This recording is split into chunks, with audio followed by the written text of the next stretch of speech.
คันโมเมนต์ที่นั่นกับวาวบ่โมเมนต์ที่ตะมูกะกับบางสีใหม่ฮะบางสีใหม่บางสีใหม่เลยเบิ่งแบบได้สีใหม่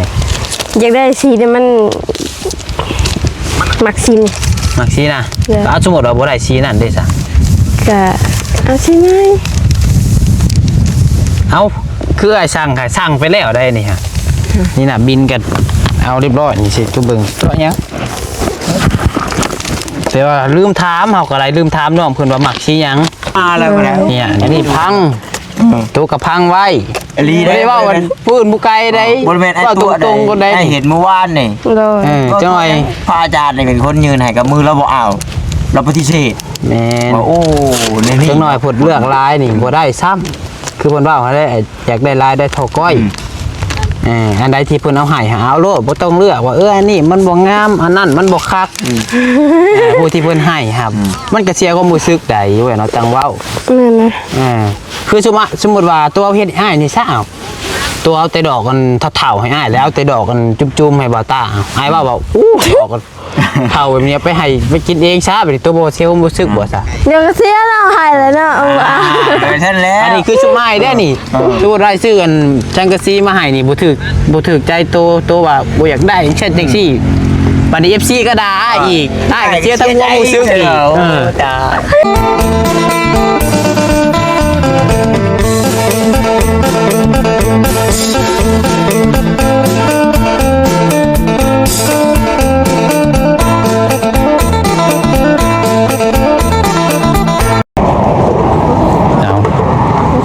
พี่น้องเนาะ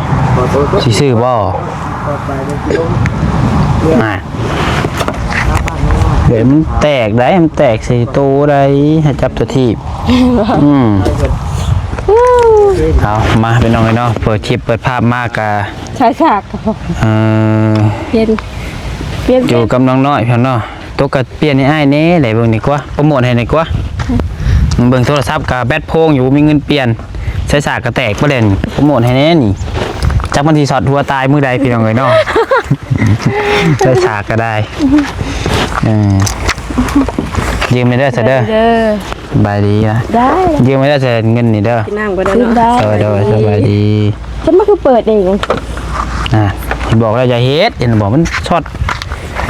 โอ้ยแบตยังโฟงคือซับมานะซับน้องสาวกระท่อนหอดหนาวเนาะโดยเอาพี่น้องเลยเนาะคนอื่นเบิดกระกาบทักทายสบายดีและก็สวัสดีเด้อพี่น้องเด้อเบิดสุขุสุขคนว่าอยู่ภายในและก็อยู่ทางต่างประเทศพี่น้องเลยกับพบพ่อกันกับซ่องสายกกสายบุญพี่น้องพัดไซอีกแล้วพี่น้องเลยเอามื้อนี้วันนี้เนาะทางน้องพัดไซก็ได้มาหาทางน้องน้อยเพิ่นอีกคือเก่าที่แรกว่าสิบ่ได้ขึ้นมาพี่น้องเลยที่แรกว่าสิไปสวรรค์สิเข้าไปสวรรค์ไปเอาใบประกาศม.7 มาไว้ก่อนทางสเบลเพิ่นจะไปเอามาแต่ลายมือเพิ่นว่าสิพาเพิ่นไปก็บ่ได้ไปจักเทื่อมื้อนี้เพิ่นบ่ได้มานำมื้อนี้เพิ่นไปสบายดีเพิ่นไปเปลี่ยนดอกแขวยางเพิ่นพี่น้องเนาะน้อยบ่ไปว่าจะเปลี่ยนดอกแก้วฮะบ่ไปว่าเปลี่ยนไม่สัตว์น้องไห้แล้วก็จังไปเปลี่ยนใหม่ไว้บ่ขยันบ่เลยก็แควเดืองยิ่งเพื่อบ่าวบอกให้ยิ้มแน่บัดยามเขาว่าแก้วเดืองเจ้าก็โอ้ยขอกินน้ำแดงนะน้ำแดงมันก็สีแดงนะแขวเนาะกินยังมันเด็กลืมเลยสิครับเอาไปแล้วเฮ็ดได้ค่ะเอาพี่น้องเนาะเห็นข่าววันคนติดถ้ำอะไรกาซิกซิวาได้พี่น้องอีกต้นเนาะมาใส่เบิ่งข่าวล่าสุดนะตัวเจ๊กแนวใดเลยพี่น้องเลยจักออกมาได้เลยคือยังมันมีทั้งข่าวแท้ข่าวปลอมเนาะแม่มันหลายนี่ติดตามเพจได้บางคนก็ว่าเมื่อคืนนี่น้องบัดไซตื่นเช้ามาเลยเห็นพบแล้วว่าสั้นพบแล้วว้าวแบบคนที่ติดถ้ำ7 ชีวิตป่ะมาแล้วเพราะว่าเบิ่งในช่องคะแนนว่าลักๆที่ว่าคนติดตามตอนนี้นี่ช่องที่คนติดตามเลยคือช่องปอนจักรพรรดิอย่างเนาะ อ้ายกู้ภัยเพิ่นที่ว่ามาแต่ประเทศไทยนี่แหละพี่น้องเนาะคือหลายคนฮู้ดีกะอ้ายอันมีของวิเศษอย่างไรเนาะคือน้อยนี่ก็สิฮู้แม่นบ่ผู้ลายเตรียมโตหั่นแหละพี่น้องเอ้ยผู้ เป็นเหตุกับอาสากู้ภัยนั่นแหละน้องบ่ใส่ก็ติดตามเบิ่งแต่เพิ่นนั่นแหละพี่น้องเอ้ยคะแนนว่ามันเห็นแท้เพิ่นก็สิแจ้งบอกรถ จะเป็นอะไรเนาะ5 มื้อ 6 มื้อ ก็ห่วยเติบนึงเลยคะแนนคนบ่มีอันพื้นฐานจังนี้ก็สิเติบนึงเนาะ อ้ายว่าจินตนาการอ้ายนะสมมุติว่าน้ำเข้าไปแบบในจำนวนหลายนะ คือสิบ่ย่างติ แม่นแล้วนี่จิน ย่านแบบน้ำผัดไปเลยอะเนาะ เฮาก็บ่ฮู้ว่าในถ้ำน่ะมันโล่งซำใดมันท่วมมันห้อมใดเนาะ คะแนนแบบว่าน้ำเข้าแล้วมีบ่อนลบอยู่อะไข่เนาะคล้ายๆแบบมันเป็นน้ำตกตาดนะมันเข้าไปแล้วมันตกมันมีบ่อนรี่บ่อนส้นนะ บางถ้ำบัดนี้บางถ้ำบัดพอดีแต่ว่าคนเข้าไปได้แต่ว่ามันบ่มีช่องแบบโวใช่อากาศออกนะ แต่วันนี้น้ำทางเข้าไปดิ เข้าไปรถโอ้ เรียบร้อย นั่นแหละกับภาวนาได้ว่าโอ้อยากให้คุณพ่อไว้ ก็อยากเพราะว่าช่วงนี้หลายคนหลายร้อยพันคนกำลังติดตามอย่างเนาะหนึ่งในนั้นก็น้องปัสไซก็กำลังติดตามเบิ่งเนาะรุ่นว่าซั่นซะว่ามันสิเป็นแนวใด บัดนี้เรื่องของเรื่องคำว่าถ้ำบัดเฮาบ่ฮู้ว่าถ้ำนี่เพิ่นขุดขึ้นมาเองบ่หรือว่าถ้ำแบบธรรมชาติ นั่นแหละ เพราะว่าขุดท้องนี่บางทีเอาขุดขึ้นมาเองนี่มันถ้ำมันบ่ได้แข็งคืออันถ้ำงูหินที่เกิดมาเองได้บัด ก็อยากคู่ว่ามันเป็นถ้ำแบบว่าถ้ำแต่สมัยตะกี้บ่เนาะคือว่าแบบถ้ำภูฟ้าบ่ มันทำผู้พานี่โอกาสรอดสูงหลายเพราะว่ามันแข็งแล้วก็มันต้องมีช่องโหว่หลายแล้วแต่ว่าทำคุดเราเองมันจะเป็นหูเข้าไปเลยนะบัดนี่น้ำเข้าไปเต็มปุ๊บโอ้ยโอกาสเจือนแบบทับร่างกายลาย เพราะว่าอันเอาโดรนบินเบิ่งก็บ่ได้บ่เนาะแบบว่าช่องว่างนั่นนี่ฮะนะบ่ได้ดอก บ่ได้บ่เอาโดรนไปบินเบิ่งแบบว่าทำนี่สมมุติว่าเพิ่น มีน้ำมีอย่างแบบดอกที่ต้มช่องแคบมัน นี่น้ำข้างเห็นแบบบางบ่อก็เจ้าก็มุดเข้าไป มันลึกลับอยู่นะแต่ ไปหน่อยยับขึ้นเทิงพุ่น แต่ว่ามันลายเฟดลายอย่างลงแล้วบ่จักตัวใดเป็นเอาไปมาหรือปุ๊บตั้งแต่คนที่ทำที่หมู่ป่องหมู่ป้าหมู่เก่ามาลงวะเอามาลง เพิ่นว่าคล้ายๆกันติ เอามาลงใหม่บ่ได้จักไกลโพดพี่ใช่มั้ยพี่เห็นว่าไปไกลก็ได้ก็เรียก คนกินเอาอัน นี่น้อยตรงกันนี่ ยังมาพี่เอามายังน่ะไม่ฮะแบกเมื่อบ้านผมเมื่อเฮือนผมน้องหน่อยเมื่อหน้าผม เมื่อหน้าผม ไม่ไปแบกช่วยพ่อบุ๋ป้อบุ๋พี่น้องเลยบุ๋คนนี้เราแบกคือว่าแล้ว เอามาทอนเดียวแบกออกนอกข้างนี้คิดเป็นวินแต่คนเคยเห็นมันก็ได้อยู่แล้วเนาะได้บ่ได้ก็ต้องได้แต่นี่แล้วมึง40 โลหรือว่า30ไปแล้วอย่างว่ามันนวบเจ็บว่าเบรกดูบ่ได้อันนี้ นักเอาเลยนักเป็นหาบ ป้าให้น้องน้อยก็ได้ทอนหนึ่งฮะป้อเบิ่งนี่กว่าโหพวกเจ้าเงาหนึ่ง พวกเด็กงงไปผสมกับตัวดิ บดชนบดว่าขอโทษน้ำพี่น้องน้อยๆหนึ่งแบกไม้ผู้ติเผื่อสิหอดนามีอยู่ประมาณ4 ลักได้อยู่ประจักเนาะ3-4 ลักว้าแล้วก็งงแล้วนี่ไม่งงพูด ทางปูน มันดอนได้พี่น้องมันดอนมันเดายากไปมันดอนเอาถึงได้ก็เป็นกำลังใจให้เนาะเรื่องคนติดถาม7 คนเป็นยังไงเนี่ยพี่น้องเนาะเพื่อปากเพื่อท้องแหละที่เพิ่นเข้าไปก็ได้แม่นคือว่าเย็นอยู่เม่นเข้าไปย่างบ่จันฮู้อยู่ฝนตกก็จะลบพลแล้วก็บ่ฮู้ว่าน้ามันสิมาแหละเนาะคือว่าอันยังกดจีนบ่จ้างจีนคือหยังว่าเพิ่นว่าจ้างเข้าไปมื้อละ150 บาทเป็นเงินไทยไงหาคุดค้ำมื้อละ150 บาทพี่น้องเอ้ยเพิ่นนี่เพื่อบางคนเพิ่นหาเงินเนาะเสี่ยงได้เพื่อท้องโอ้ยคือมีแต่ผู้ชายบ่แม่นแค่นั้นว่าโชคดีคือน้องน้อยนี่โอ้ยมีคนฝากมาให้พี่น้องเอ้ยบุญมีโต้นอยู่เป้ยเป็นยังต้นฮะหน้าผาก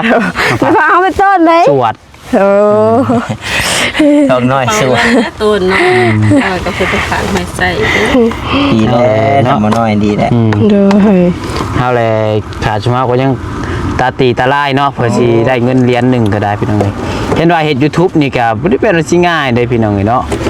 เห็นว่าเฮาอันนี้ก็เพื่อสิได้คลิปหนึงนี่ก็เว้าจนมันปากเปียกพี่น้องเนาะ ไปในไกล เว้าแล้วว่ายากลงคลิปบางเทื่ออยู่หน้าน้อยๆครับ บ่มีสัญญาณเนาะ บ่อนบ่มีสัญญาณน่ะก็ 3-4 ชั่วโมงพอสิลงได้ ลงไปแล้วคนก็ยังบ่เบิ่งอีกพี่น้องเอ้ย มีแต่ใน ขอระบายก่อนนิดนึง แถมได้บ่ถือใจ มันคือเอาเห็ดอันมาถึงใจหนึ่งก็ด่าเขาอีกเนาะ ใจหนึ่งก็ไม่ได้อีก โอ้ยสุดแต่อันนั้นพี่น้องเลย ครับ เกิดเป็นน้องน้อยนี่ถือเปิดพี่น้องเนาะแต่ว่าเกิดเป็นน้องปัดไส้ก็ถือคือกัน ถือด่าอย่างเดียวน้องปัดไส้ เดี๋ยวได้กันแนวเนาะ เว้านี่เว้านำ นี่ก็ว่าน้องเบิ้งพี่น้องเอ้ยกลางเทื่อมื้อนี้ก็มาที่แรกก็สิบ่มาแต่ว่ามาสั่งอันนี้แหละสังกะสีพี่น้องเอ้ยสั่งสังกะสีอลูซิ่งให้ทางน้องน้อยเพิ่นน้อยบ่เจือตัวมักสีหยังเนาะ เฮาสีมงคุดสีมงคุด ยังบ่ได้ถามเลยเด้อเฮาก็เฮาบ่ได้ฮู้เลยนะ สีมงกุฎบ่ หมากมังคุดน่ะนะสี นั่นดำๆนะดำๆเละๆนะ คือสิคล้ายๆตะหมูอะบ่ จ้าอ้ายบ่ให้น้องบ่ใช้ช้างสีขาว เฮา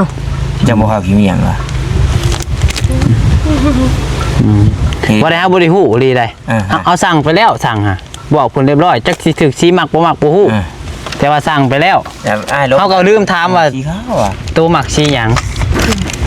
เฮาหมักสีตับหมูคือกับสีตับหมูนะไข่นั่นน่ะ บาย แล้วก็แคบให้อยากได้อันสีเหลือง สร้างท่านบ่เนาะบาย เพราะแขกสีเหลืองก็สิเคยเห็นแถวน้องน้อยแขกสีเหลือง บ่เป็นหวัดบ่ อ้ายบ่สั่งกันสังกะสีหาสีเหลือง ว่า แข ไป บ เล มาย สีแดงแขบเอาเอาอีหลี ว่าไปเลย แขบสีแดง แต่ว่าสั่งแล้วอยู่เลิกทันบ่ซะ ว่าแล้ว ต้องลองโทรเขาบอกเพิ่น บ่หายบ่เนาะ เอาเอาอีหลีได้นี่สั่งอีหลี ได้ คันบ่แม่นสีอันนั้นก็บ่เอาบ่ สี บ่แม่นสีตะหมูก็ กับบางสีใหม่ ฮะ บางสีใหม่ หวานนี่ดี เบิ่งสีใหม่ หวาน เลย เบิ่งแบบได้สีใหม่ อยากได้สีที่มันหมักสีนี่ มักสีนะ เด้อ ก็เอาสมมุติว่าบ่ได้สีนั่นเด้ซะ ก็เอาสีใหม่ เอาคือไอ้สั่งค่ะสั่งไปแล้วได้นี่ฮะนี่น่ะบินกันเอาเรียบร้อยนี่สิตัวเบิ่งตัวหยังแต่ว่าลืมถามเฮาก็อะไรลืมถามน้องเพิ่นว่ามักสีหยัง เลย เนี่ยนี่ตั้งประเด็นเบิ้งบ่เสือครับ เบิ่งกับเบิ่งก็ซื้อเฮาเป็น สั่งไปแดดพี่น้องเนาะรวม มา ทั้งห แค มด บแดงดิ สีเหลือง มาแคบเหลืองสังกะสีเมาคุด สีตับหมูนะ เรื่องเคลื่อนแคว เหลืองกับตับหมูใช่คือกันบ่เข้ากันบ่เป็นว่าตับหมูต้องกับขาวติเอาคือเดียวแบบเพื่อนตัวเบิ่งมื้อสีขาวได้มื้อน่ะสีเหลืองใช่ แคบมันฮะวเออ้าว คือได้จะสั่งมาเลยเนาะสียังกาวเนาะ เลย ขอแต่มันได้กับพ่อเลยคันบ่เอาแล้วก็ไอเสียเมื่อไว้มุงเฮือนอ้ายอ้ายก็กำลังเสียดของน้ำเสียไว้เมื่อมุงของน้ำก็ได้ มันไม่ก็เลือเลย เอาเรือกับเฮือนอ้ายก็เสียดคือกัน เช็ดแล้วบ่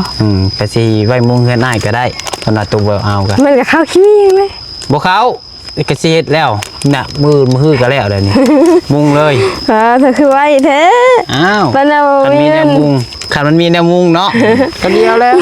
ขายในวงสิ ขาดแนวมุงขนาดตัวบ่เอากะบ่ได้ยากเลยเนาะ เอาเลยหายเลยนะ ก็อยู่ดินบล็อกประตูท่านก่อแล้วให้อ้ายก่อน เนาะ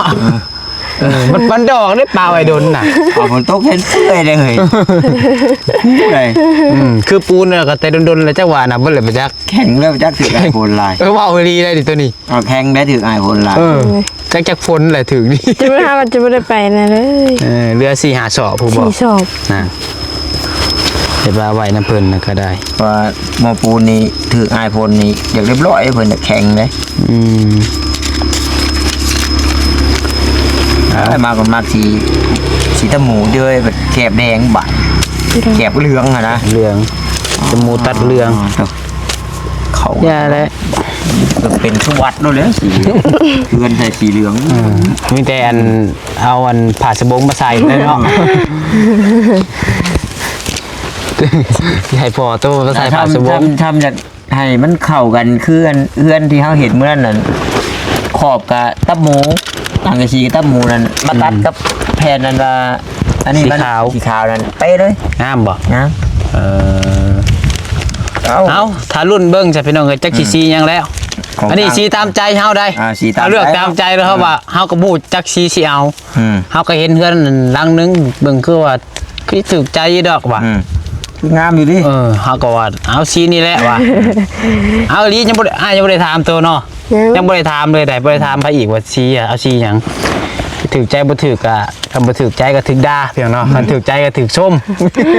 สองอย่างนี่แหละผู้ที่สั่งให้ก็ได้ เพื่อนโบทานเบิ่งน้อยไปเนาะเอาอีกแล้ว นี่ก็เผื่อซื้อไม้สิอันเฮ็ดหยังก็พอสิถูกใจเนาะมีทั้งถูกใจถูกด่าพี่น้องเอ้ยปึ๊กสมบ จะมาบีน้ำผัดเนาะ เมื่อยอยู่พี่น้องเอ้ยอย่ามันถูกด่ากะ อ้ายก็มักย่องดูอ้ายก็เป็นคนมักย่องเพราะมักก็ได้คนด่า มันก็บ่มีไผมักแล้ว นี่แหละ คันสิบ่ถูกใจตัวยังมาโทษอ้ายได้ ก็เบิ่งไปนี่แล้ว ยังว่าเบิ่งไปอยู่แสดงว่ายังโทษกันอยู่ซะคะแนนว่าบ่ถูกใจเบิ่ง จ้างสีสั่งสีใดเนาะลูกเสือสีแบบจืดๆจางๆนี่เฮาก็บ่เอามาแล้ว บ่เอาอีกโอ้เลือกลายบ่ได้ซ้ำจัง สีจืดๆจาง คืออ้ายนี่จะซื้อมาสิเฮ็ดอ้ายไปอ้ายบ่เลือกก็ได้อ้ายจักชี้จืดชี้จางชี้จืด อ้ายก็มาฟังคนเลือกลายอ้ายเห็นมาแล้วไม่หมาดเมื่อวานนี่ไปแจกเครื่องขออนุญาตเราพี่น้องมีแม่ตู้คนนึงเรากับคนทางนั้นเดี๋ยวเขาก็ผู้ชายกันเข้าใจแน่นะเรามาซ่าเรามาหลังโดยที่แบบเสื้อผ้านะเพศนะเบิดแล้วแจกเรามาแล้วก็อยากได้แล้วเหลือแต่ชุดดังซีบพระอาจารย์เลยว่าเอาไม่ออกเนาะอันยิงชุดดังซีบให้ถุงยางชีพหัวแล้วบ่เอาถุงยางชีพบ่ถุงยางชีพนั่นมันสิมีมาม่าปลากระป๋องน้ำมันนะเข้าตกกระสานแน่แหละแล้วบ่เอาเราจะบ่เอาควมเราได้ในก็บ่เอาติแบบอยากให้นี่อยากให้มาค้นรถอีกค้นรถ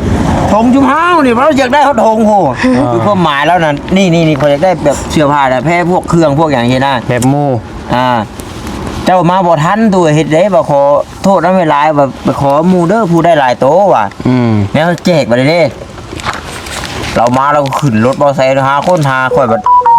เอามีเราอีกเราเอาเราวีใช่หน้าเขาแล้วจ๋าเฮ้ยรถเราสิว่าโอ้ยน้อยๆครับนี่บ่พอกินนะที่กูเอาดอกประมาณนี้นะโอ้ไผกูยาตู้แกให้ตื่นยุบรถว่ะเราสุดท้ายเราบ่ได้หยังแล้วพอดีพระอาจารย์จู้รถไปจอดอีกหมู่บ้านข้างๆกันแล้วมันใกล้นี่แล้วนำไปอีกเพื่อยากไปฮอดนั้นเบิดก่อนเครื่องแจกกันได้โอ้ยสุดท้ายเลือกลายบ่ได้หยังกันเลยได้ก็บ่แม่นเฮ็ดใส่เราบ่เอาจากหมู่บ้านนี่แล้วแต่จุอ้ายบัดลง2หมู่บ้านเด้เครื่องอีกหมู่เป้าหมายหมู่บ้านนี่มันเบิดแล้วนะครับไปลงอีกหมู่บ้านนึงมันมี4แก๊สเด้ลงหมู่บ้านนี่2ลงหมู่บ้านนั้น2เพื่อเราย่างไปฮอดกับเบิดอีกคือว่าล่ะสุดท้ายบ่ได้หยังได้แต่กอกยาแล้วฮะ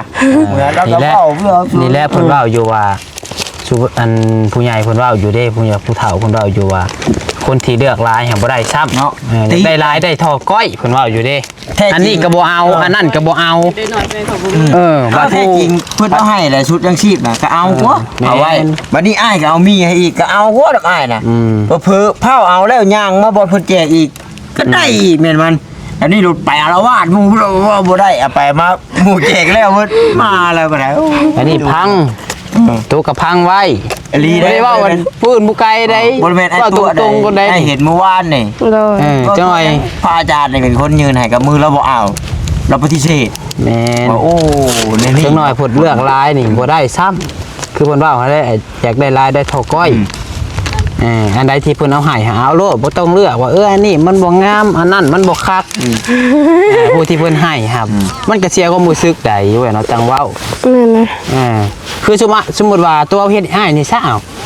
ตัวเอาแต่ดอกกันเท่าๆให้อ้ายแล้วเอาแต่ดอกกันจุ่มๆให้บ่าวตาอ้ายว่าอู้ดอกกันเท่าแบบนี้ไปให้ไปกินเองซะบัดนี้ตัวบ่เสียความรู้สึกบ่ซะเดี๋ยวก็เสียแล้วให้เลยเนาะท่านแล้วอันนี้คือชุมไม้ได้นี่ตัวรายชื่อกันจังกะซีมาให้นี่บ่ถึกใจตัวว่าบ่อยากได้เช่นจังซี่บัดนี้ FC ก็ด่าอีกได้ก็เสียทั้งความรู้สึกอีกด่าเรียนใจเกินบ่ก็เอาเพิ่นให้แล้วก็เอาคันว่านี่แหละมันก็คือเนาะเฮาต้องว่าซีได้ก็ได้ให้ข้อแค่มันบ่หัวก็พอข้อแค่มันมุงได้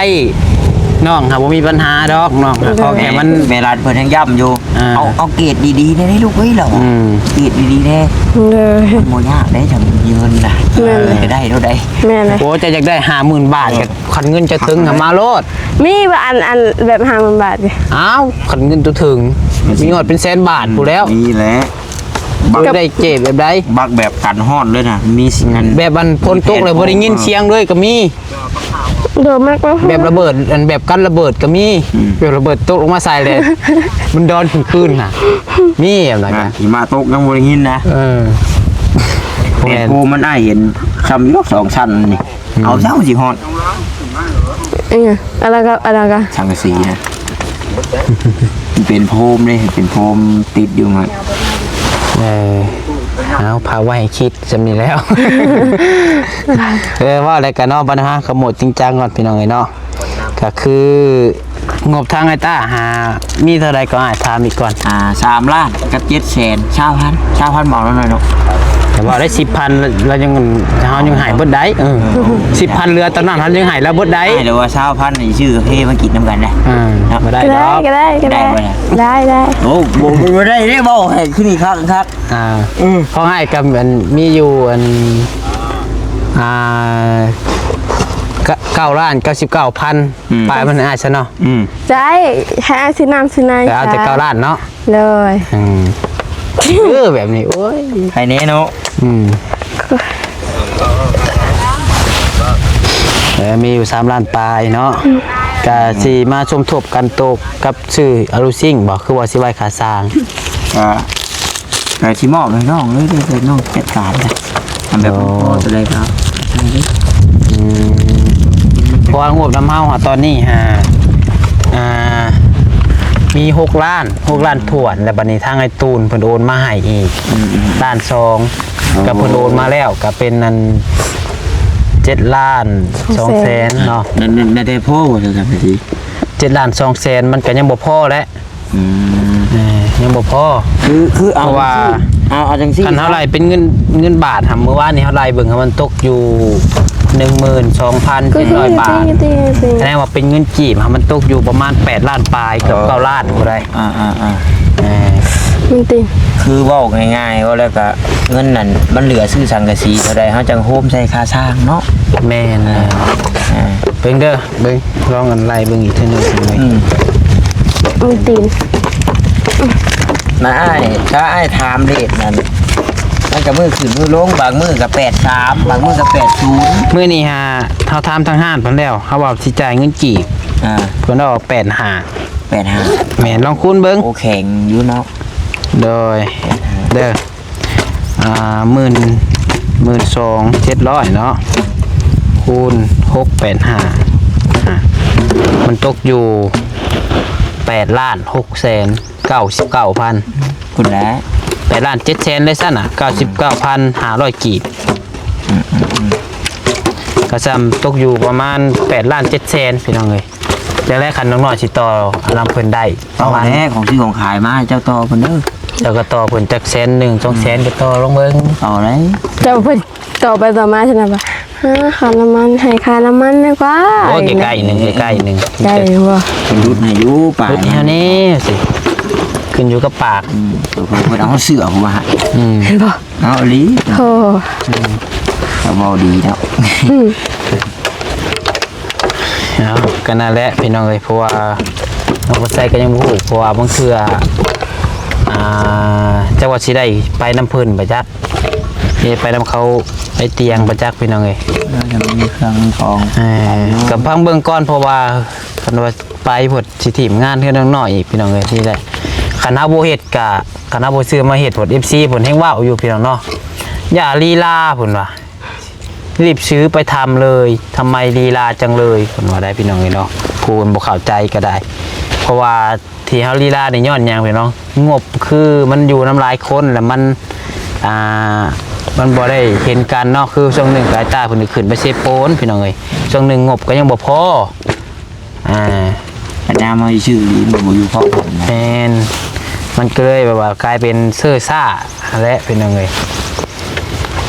เฮาก็อยากเฮ็ดให้มันแล้วไวๆหั่นแหละทางนอกวัดไซกับผู้เรียนว่ามีเวลาประนัดเพียงเนาะหน้าก็ยัง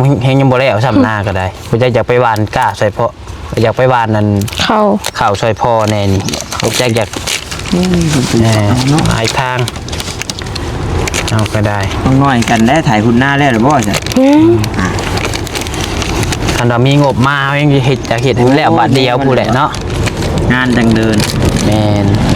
FC จังมาบางคนเพิ่นบ่เข้าใจเด้พี่น้องเอ้ยเพิ่นเว้าแต่น้องบ่ใส่ก็บ่ได้ใส่ใจดอกเพิ่นอยากเว้าก็เว้าก็แล้วแต่